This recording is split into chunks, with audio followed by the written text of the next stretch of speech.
Hello దోస్తులు, welcome to my channel. మా కాలనీలో బతుకమ్మ సెలబ్రేషన్స్ చూసేయండి.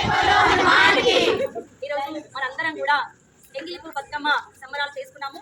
మన సనాతన ధర్మంలో మనము దేవుళ్ళని పువ్వులతో పూజిస్తాం. అలాంటిది పువ్వులనే అమ్మవారిగా భావించి మన ఆడపడుచులందరం కూడా ఎంతో ఉత్సాహంగా ఆటపాటలతో జరుపుకునే ఈ చక్కని పండుగకి వచ్చిన మీ అందరికి కూడా శుభాకాంక్షలు తెలియజేస్తూ, చిన్న పిల్లలు ఈరోజు మనకి చిన్న పిల్లలు వీళ్ళే రేపటి పౌరులు మనకి. మీరందరూ కూడా నాన్న, ఎందుకంటే దేశం మన భారతదేశం మళ్ళీ ఇంకా విశ్వగురు స్థానానికి వెళ్ళాలి అంటే మీ అందరూ కూడా ఎంతో కృషి చేయాలి ఫ్యూచర్లో. కాబట్టి ఇలాంటి సంబరాలు మనం జరుపుకుంటున్నప్పుడే మన విలువలు, మన సనాతన ధర్మంలో పండుగలు విశిష్టత, దాని ప్రాముఖ్యత ఎందుకు చేసుకుంటున్నాం అనేది మీ అందరికీ కూడా తెలియాలి. కాబట్టి మీరు అందరూ కూడా ఈ రోజు వచ్చినట్టే పెద్దల బతుకమ్మ 10వ తేదీన కూడా 5 గంటలకి ఇక్కడికి రావాలా, చక్కగా రావాలి. ఎవరైతే బతుకమ్మ పండుగ గురించి చెప్తారో, స్టోరీ చెప్తారో వారికి కూడా గిఫ్ట్ ఉంటుంది. ఈ రోజు చక్కగా చిన్న పిల్లలు వచ్చారు, మీరందరూ కూడా చక్కని గిఫ్ట్స్ కూడా మేము తీసుకురావడం జరిగింది. చక్కగా మీరందరూ కూడా మళ్ళీ చక్కగా రెడీ రావాలి. ఓకే,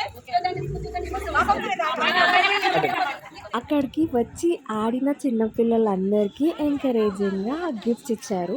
బతుకమ్మ ఆడడం అయిపోయిన తర్వాత నీళ్ళలో వేసే ముందు ప్రతి ఒక్క బతుకమ్మ పై నుంచి ఒక్కొక్క పువ్వు తీసుకొని చిన్నపిల్లల వడిలో వేశారు. ఎందుకు అంటే చిన్నపిల్లల్ని గౌరీదేవిలాగా ట్రీట్ చేసి, అంటే ఆ పువ్వుని గౌరీదేవికి ఇస్తున్నట్టుగా ఆ వడిలో వేసి పాట పాడి, మళ్ళీ ఏదైతే వడిలో వేశారో ఆ పువ్వుని మళ్ళీ పాట పాడుకుంటూ ప్రతి ఒక్క బతుకమ్మ పైన చల్లి ఆ తర్వాత బతుకమ్మని వాటర్లో వేశారు. ఇదైతే ఫస్ట్ టైం నేను చూడడము. మీకు తెలుసా? తెలిస్తే కామెంట్ సెక్షన్లో కామెంట్ చేయండి. ఎందుకు ఇట్లా చేస్తారో చెప్తారా ఒకసారి? ఇదారా చిన్న పిల్లలే గౌరమ్మతో సమానం కదా, వాళ్ళని కూర్చోబెట్టుకొని మనం వీళ్ళకి గౌరవం ఇమవాంతుని ఇంట్లో పుట్టిన ఇంకో సాంగ్ ఉంటది.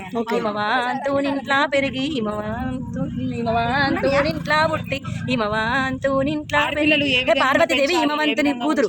ఇందులో ఇంకా చాలా వస్తుంది, పాట పెద్దగా ఉంటది. అయితే ఆడపిల్ల పుట్టి నుంచి అత్తగారింటికి వెళ్ళి వాళ్ళ ఇంట్లో ఎట్లా నడుచుకోవాలి అనేది కూడా ఉంటది అనమాట. ఈ పాటలే ఉంటది. చందమామ రెండు జాములాయ చందమామ చూడలాయ చందమామ చూడు రాకబాయ చందమామ మూడేసి కూలేసి చందమామ మూడు జాములాయ చందమామ చూడలాయ చందమామ చూడు రాకబాయ చందమామ నాగేసి కూలేసి చందమామ నాలుగు జాములాయ చందమామ ఐదేసి పూలేసి చందమామ ఐదు జాములాయ చందమామ చూడచెవేలాయ చందమామ శివుడు రాగపాయ చందమామ ఆరేసి పూలేసి చందమామ ఆరు జాములాయ చందమామ శివుడు చెవేలాయ చందమామ శివుడు రాగపాయ చందమామ ఏడేసి పూలేసి చందమామ ఏడు జాము. మన కల్చర్లో ఏదైనా కొత్తగా చూసినా తర్వాత దాని గురించి తెలుసుకున్నా నాకు షేర్ చేసుకోవడం చాలా ఇష్టం, అందుకే షేర్ చేసుకున్నా. That's all for the video. Please do like, share, comment and subscribe to my channel. హైదరాబాద్లో హైబ్రిడ్ పిల్ల. Bye bye.